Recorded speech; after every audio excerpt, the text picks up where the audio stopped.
विराजची चिडचिड वाढली होती. नेहमी हसत राहणारा विराज काही दिवस झाले निशाशी धड बोलत सुद्धा नव्हता. निशाने त्याच्याशी बोलायचे ठरवले, पण बोलणार तरी कसे? सासू, सासरा, जाऊ, दीर, त्यांची पोरं असं एकत्र कुटुंब.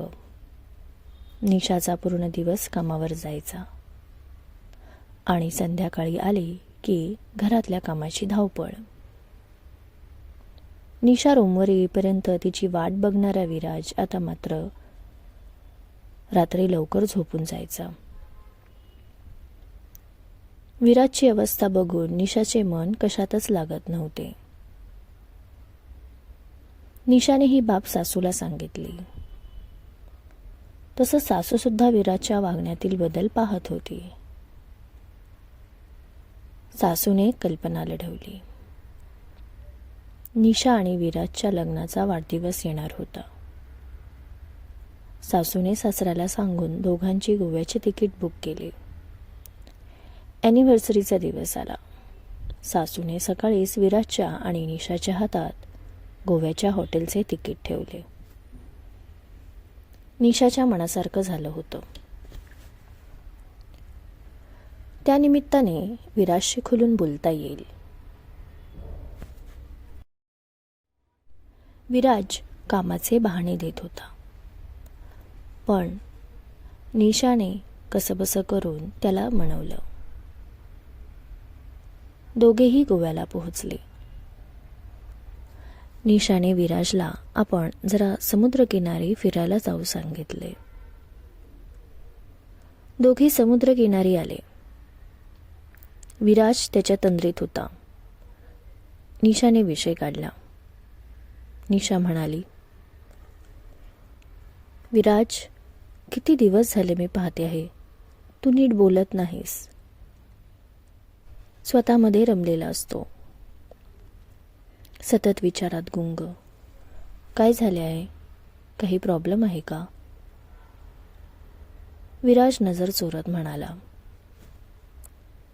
काही नाही, ऑफिसच्या कामाचं टेन्शन.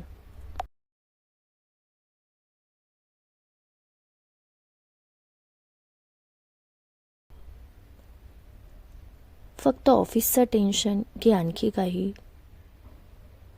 खरं सांग ना रे विराज, तुझे डोळेच सांगतात की तू काहीतरी लपवत आहेस.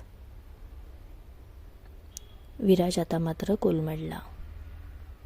त्याने निशाला घट्ट मिठी मारली आणि रडू लागला.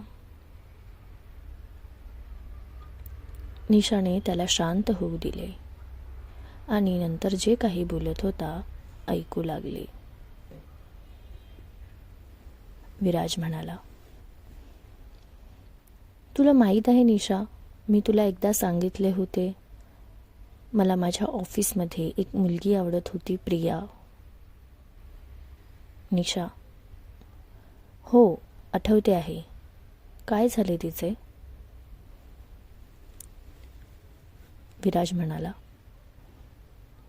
निशा, आपल्या लग्नाच्या आधी मी तिला लग्नासाठी मागणी घातली होती, पण ती नाही म्हणाली. तिने तिच्या घरच्यांच्या पसंतीने लग्न केले. मी खचून गेलो होतो, ढासळलो होतो. त्यानंतर तू आयुष्यात आली. सगळं कसं छान चाललं होतं. मी आपल्या संसारात खुश होतो. काही दिवसापूर्वी मला एका मित्राकडून समजले की तिचा नवरा देवाघरी गेला आहे. 2 वर्षाची मुलगी आहे. तेव्हापासून मन बेचैन झाले. ती जरी माझ्या आयुष्यात नसले तरी पण ती दुःखात आहे ही गोष्ट मला आतून दुःखी करते. का माहीत नाही, पण सतत तिचेच विचार. हे सगळं डोक्यात चालू आहे, त्यामुळे मी तुझ्याकडे लक्ष पण देऊ शकत नाही. मला अगदी अपराधीपणाची भावना येते आहे. तो भूतकाळ विसरायचा प्रयत्न करतो, पण का नाही विसरू शकत मला काहीच कळत नाही. मला अस्वस्थ होत आहे. मला समजत नाही काय करू. आय एम सॉरी निशा. निशा म्हणाली. विराज, सॉरी काय रे? मला सॉरी बोलतोस? तुझ्या मनातलं तू आधीच स्पष्टपणे सांगितले होते. तू काहीच लपवाछपवी केली नाहीस. मी समजू शकते. आपण ज्याच्यावर मनापासून प्रेम करतो त्याच्यापासून लांब जरी असलो तरी त्या व्यक्तीला होणारा त्रास आपण पाहू शकत नाही. मला तुझ्यावर पूर्ण विश्वास आहे. तू माझ्याशी चुकीचे वागणार नाही. तू अपराधी नको वाटून घेऊस.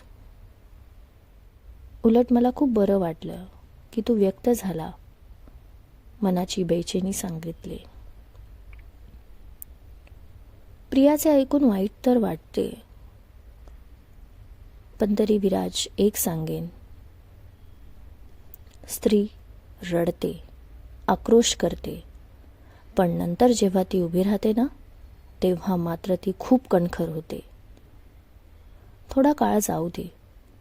बघ, ती पुन्हा नव्याने जीवन जगायला शिकेल. अजून एक गोष्ट सांगू विराज. माझे बाबा जेव्हा देवाघरी गेले तेव्हा माझी आई खूप कोसळून गेली, पण माझ्यासाठी पुन्हा नव्या जोमाने उभी राहिली. त्यानंतर मी तिला कधीच डगमगताना पाहिले नाही. तीच आई आणि तीच बाबा झाली. तिच्या सावलीत मी वाढले, शिक्षण घेतले, स्वतःच्या पायावर उभी राहिले. जगणं तर तिच्याकडून शिकले विराज. तसेच प्रिया सुद्धा करणार. मुलीसाठी तिच्यातली आई जिद्दीने जगणार, ती ढासळणार नाही. विराज म्हणाला. खरंच निशा? निशा म्हणाली. हो, 100% खरं. विराजचे मन हलके झाले. डोक्यावरचे ओझे नाहीसे झाले. त्याने निशाला अलगद मिठीत घेतले आणि म्हणाला, खूप नशीबवान आहे मी की तुझ्यासारखी समजूतदार बायको मिळाली. निशो, खरंच नशीबवान आहे की तू मला समजून घेतलं. तू माझ्यासाठी किती करतेस, पण मी मात्र आज आपल्या लग्नाचा वाढदिवस आहे आणि तुला काहीच गिफ्ट आणले नाही. निशा म्हणाली. तू गिफ्ट आणले नाही, पण एक गिफ्ट मात्र आत्ताही देऊ शकतो. विराज, कोणतं गिफ्ट? निशा, तुला एक वचन द्यावे लागेल. तुझ्या आयुष्यात कितीही प्रॉब्लेम आले, काही त्रास झाला, तर तो मनात न ठेवता सगळ्यात आधी मला सांगायचं. देशील हे गिफ्ट? विराज आणि निशा दोघांचे डोळे काठोकाठ भरले होते. समुद्रकिनारा जणू वाट पाहत होता विराजच्या उत्तराची. विराजने निशाचे दोन्ही हात घट्ट पकडले आणि स्वतःचे ओठ तिच्या हातावर टेकवले आणि म्हणाला, दिले वचन निशो. ह्यापुढे कोणतीही गोष्ट मनात ठेवणार नाही. सगळ्यात आधी तुला सांगणार. निशाने बॅगमधून एक छोटंसं गिफ्ट काढलं आणि विराजच्या हातात ठेवले. विराजने ते उघडून पाहिले. पाहतो तर काय, अगदी वेडापिसा झाला. लव्ह यू निशो म्हणत वाऱ्याच्या वेगाने पळू लागला. काय गिफ्ट होतं? निशाने विराजला UPT किट दिली होती. ती आई होणार होती आणि विराज बाबा. विराज खूप आनंदित झाला. त्याचा आनंद पाहून निशाही खुश झाली. दोघांनी एकमेकांचे हात घट्ट पकडले आणि हळूवार पावलं टाकत चालू लागले. निळाशार आकाशाखाली दोघेही भविष्याची सोनेरी स्वप्न पाहत चालले होते. त्या एकांतात पालकत्वाच्या प्रवासाचा शुभारंभ झाला होता. त्या भेटलेल्या एकांताने विराज आणि निशा खूप जवळ आले होते. खरंच प्रत्येक नात्याला क्षणभर विसावा हवा असतो, त्यालाच एकांत म्हणतात ना. नात्याला मिळालेला एकांत म्हणजे त्या नात्याला नव्याने ओळखण्याची संधीच असते.